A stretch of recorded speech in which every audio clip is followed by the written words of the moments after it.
আসসালামু আলাইকুম প্রিয় শিক্ষার্থী বন্ধুরা, আর মাত্র কয়েক ঘন্টা পরেই প্রকাশ করা হবে এবছরের এসএসসি ও সমমানের পরীক্ষার ফল। ইতিমধ্যে সকল শিক্ষার্থী অপেক্ষায় আছো তোমাদের রেজাল্টের জন্য। তোমাদের চিন্তার কোনো কারণ নেই, যা আছে কপালে হবে। আগামীকালকে যেন সকলের মুখে হাসি ফোটে। সুপ্রিয় শিক্ষার্থী বন্ধুরা, দেখো এসএসসি পরীক্ষার ফল 10 জুলাই, তোমার রেজাল্ট এমন হবে ইনশাআল্লাহ। সকলেই চাই কিন্তু এরকম একটা রেজাল্ট করতে। দেখো 10 জুলাই 2025 পুরো একটা জেনারেশন তোমার অপেক্ষায়। আল্লাহ তুমি কাউকে হতাশ করিও না। SSC batch 2025।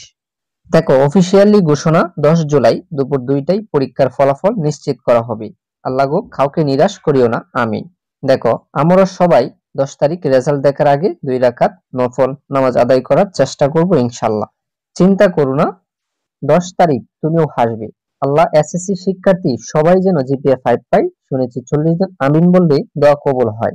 এসএসসি রেজাল্টের দিন আমাদের ভালো রেজাল্ট এর খবর শুনে সকল বাবা-মার মুখে হাসি ফুটুক, আমিন। সুপ্রিয় শিক্ষার্থী বন্ধুরা, সকলেই কিন্তু এখন চিন্তার মধ্যে আছো, আমাদের রেজাল্ট কি আসতে পারে। তো বন্ধুরা, চিন্তার কোনো কারণ নেই। ফেল করলেও তোমাদেরকে শিক্ষা বোর্ড সুযোগ দিয়েছে পুনর্নিরীক্ষণের মাধ্যমে তোমাদের রেজাল্টটা আবারও কিন্তু পরিবর্তন করতে পারবা। এটাকে বলে বোর্ড চ্যালেঞ্জ। বোর্ড চ্যালেঞ্জের মাধ্যমে পরবর্তীতে তোমাদের রেজাল্ট পরিবর্তন হতেও পারে। সুপ্রিয় শিক্ষার্থী বন্ধুরা, রেজাল্ট প্রকাশের সকল আপডেট পেতে অবশ্যই চ্যানেলটিকে সাবস্ক্রাইব করে সাথেই থাকো।